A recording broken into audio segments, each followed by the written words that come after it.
민주파출소 현황은 2월 27일 9시 기준으로 944명이 방문했고 381건이 제보됐습니다. 매체별로는 유튜브가 30.71%로 제일 높은 수치를 기록하고 있으며 네이버가 22.83%, SNS가 16.28%, 커뮤니티가 3.41%로 제보됐습니다. 먼저 불법 도박 사이트를 홍보하던 유튜브 채널이 좀비 채널로 변경되어 허위조작 정보를 유포하는 정황이 포착되었습니다. 기존에 불법 도박 광고를 주로 하던 채널들이 현재는 정치적 허위조작 정보를 살포하는 방식으로 운영되고 있으며 일부 채널에서는 여전히 도박 사이트 홍보 문구와 영상이 남아 있는 것으로 확인되었습니다. 특히 이러한 불법 도박 네트워크는 여전히 활발히 운영 중이며 주식 및 가상자산 가짜 거래소 회원 모집, 부업을 미끼로 한 보이스피싱 사기 등과 연결될 가능성이 높습니다. 도박 홍보 방식과 좀비 채널의 운영 방식이 유사하다는 점에서 단순한 허위 정보 유포를 넘어서 조직적인 범죄 행위로 확산될 우려가 크고 사실상 조직적 범죄라고 저희들은 확신하고 있습니다. 다음으로 내란 우두머리 피의자 윤석열의 헌법재판소 최후 진술 이후 이태원 참사 대북 공작설이 다시 유포되고 있는 정황도 확인되었습니다. 극우 커뮤니티에서는 이태원 참사 직후 진상규명을 요구한 민주당이 북한 지령을 받은 간첩당과 동일한 행동을 했다는 윤석열의 발언을 악용하여 허위 사실을 퍼뜨리고 있습니다. 이는 단순한 왜곡이 아니라 참사로 고통받는 피해자와 유족을 외면한 채 극우 지지층 결집을 위한 정치적 도구로 이용하고 있는 것입니다. 부정선거 음모론과 마찬가지로 사실을 조작해 국민을 선동하고 갈등을 유발하는 아주 악의적인 행태입니다. 지난 2월 26일 이화여대에서 열린 탄핵 찬반 집회에서 벌어진 충돌 사건과 관련하여 또다시 허위 사실이 유포되고 있습니다.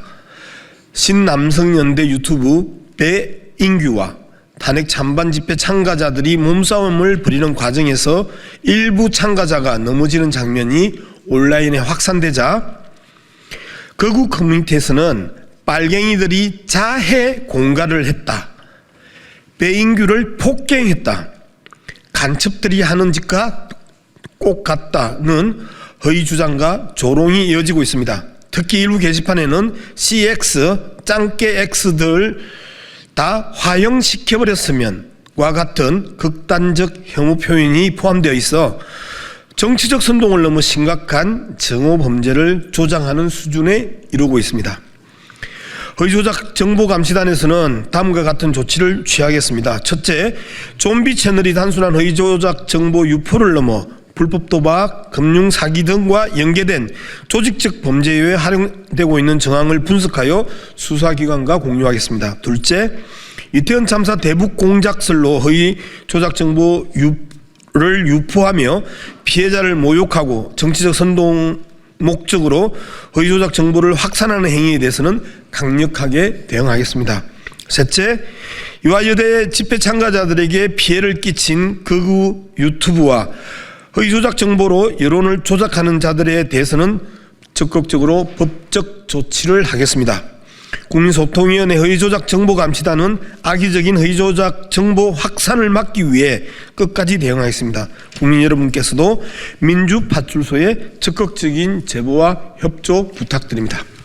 네, 어제 국민의힘 서지영 원내대변인이 논평을 통해서 허위조작 정보를 유포했습니다. 극우정당 국민의힘이 기승전 이재명 대표를 걸고 넘어지는 일이 어제 오늘의 일이 아니라 바로 일상화되고 있습니다.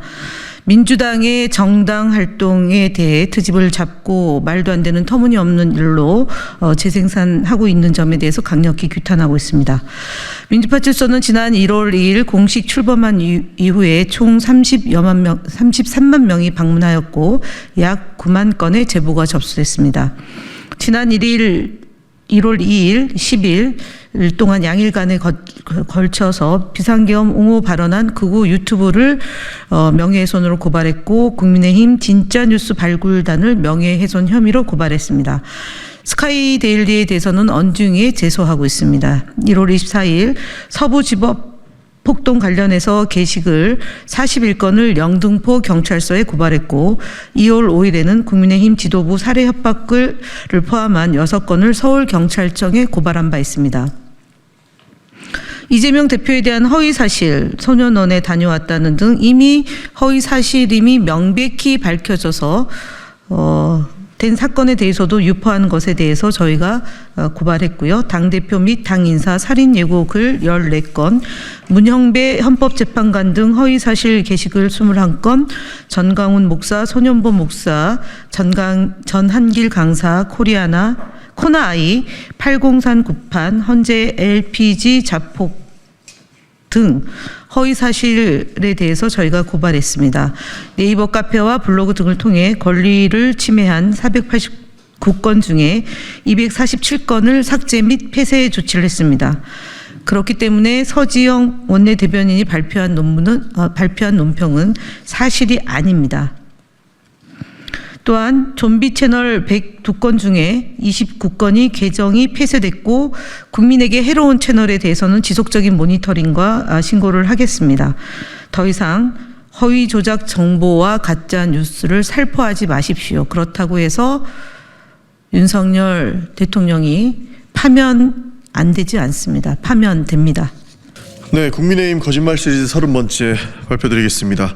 국민의힘 나경원 의원은 지난 18일 헌법재판소와 중앙선거관리위원회, 감사원 등 헌법기관 및 국가기밀을 다루는 기관에서 외국인 공무원의 임용을 제한하고 이미 임용된 외국인 및 복수국적 공무원에 대한 보안심사를 대폭 강화하겠다는 헌법재판소법 개정안 및 국가공무원법 개정안을 발의하겠다고 예고했습니다.